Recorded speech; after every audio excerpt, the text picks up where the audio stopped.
I'd like to give a couple of examples. By the way, one thing we've noticed among students is that non-Caucasian minorities have the same potential, the research tells us, as other students. They may not score as highly in certain ways, but that's because they just have a different style of learning.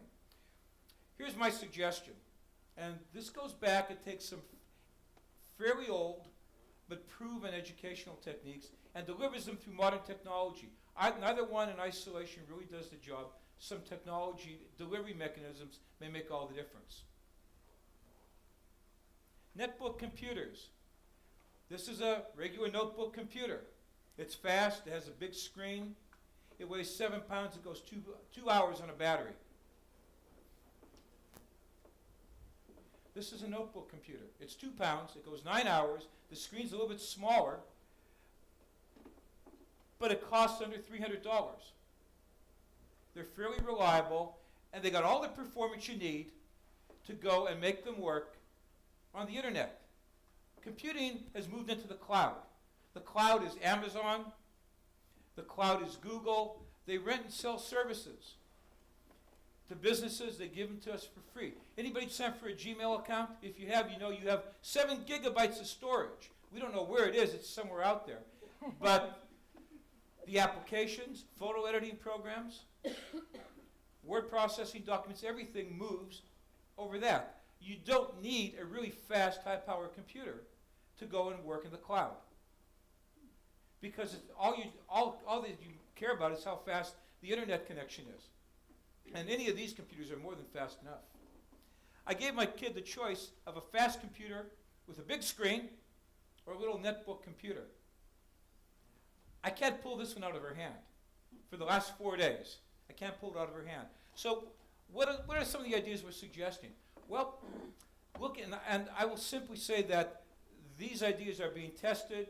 We expect to test them in Hawaii, in Thailand, where they're already partly in place, perhaps in Nicaragua, with the school being sponsored by our particular organization, built by it actually. And we think that they may work cross-culturally, especially in areas like math and science. They're not my ideas particularly. I've had extensive discussions over the last several months with some of the leading academic researchers in the United States in these areas. They may not work for everybody, but we believe that there may be a place for students who are tending to learn at their own rate, you know, working their own strengths, working their own weaknesses. One size does not always fit all. And so what we're suggesting that may work is to deliver through the internet, through inexpensive netbook computers, individualized education. Now, we think this may be way too expensive. In fact, it probably was until the recent technology came through. But I happened to look at the New York Times a couple months ago, and here's an article that said the city of New York, with 1 million students, has decided that all students will go to individualized education. 1 million students. I went to go back and find that article because I thought it was really an interesting article. And I searched the New York Times archives, and the article came up. I looked at it and said, this is really a strange-looking article. It doesn't look like the regular web format. It was kind of scanned and jagged. And I finally looked back, 1939, the same idea, 1939. What happened, and they said, we have too many students failing, we're going to go to individualized education. Of course, they had no technology delivery then. What happened, of course, at that point was World War II got in the way. So where are we? This is a picture of students in Thailand. We've conducted computer camps from Soldotna via Skype, live video broadcasts for free with kids in Thailand and Mr. Yoshida here. Even my office dog, Sarge the German Shepherd, got up and kind of looked at the webcam and wagged his tail at the Thai students. These Thai students had never seen snow before.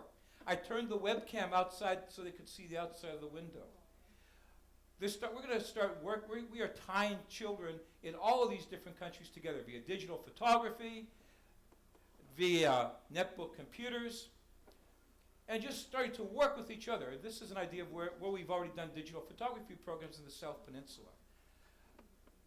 Remember, I said earlier that non-Caucasian students seem to have a more visual style, a more spatial style of learning. If you look at the way the test scores work out, this may be one way to start pulling in some of those students who are more visual into a wide variety of areas. So we're looking at literacy. We're looking at using old proven concepts and delivering them finally, in an economical way, we plan to test these in conjunction with 2 major U.S. universities in Hawaii, in Nicaragua, and in Thailand to see where they work.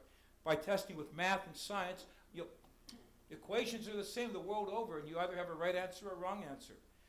That gives us a nice, precise way to test whether these concepts will work across national borders. They're probably not the sole answer. They may not even be the best answer, but they're certainly worth testing. Thank you.